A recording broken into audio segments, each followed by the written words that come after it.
When you see it, you recognize that Daly's Place isn't simply an amphitheater or just an indoor practice facility for the Jaguars.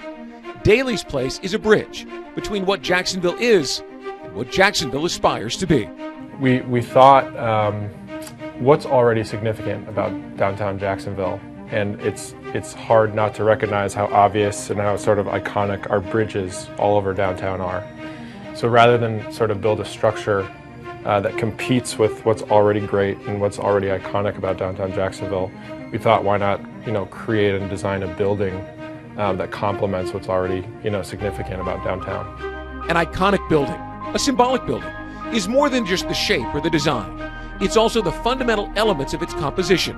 And in the case of Daly's Place, those elements were critical in the evolution.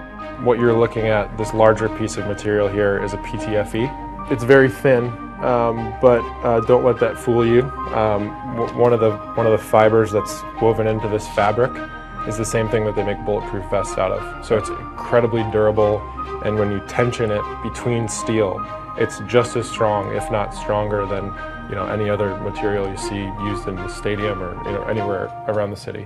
The whole project is interesting, right down to some of the basics of the structure, like the roof and the walls, which are made of space-age materials that will allow natural light into the facility and will at times reflect light to let people know something special is going on.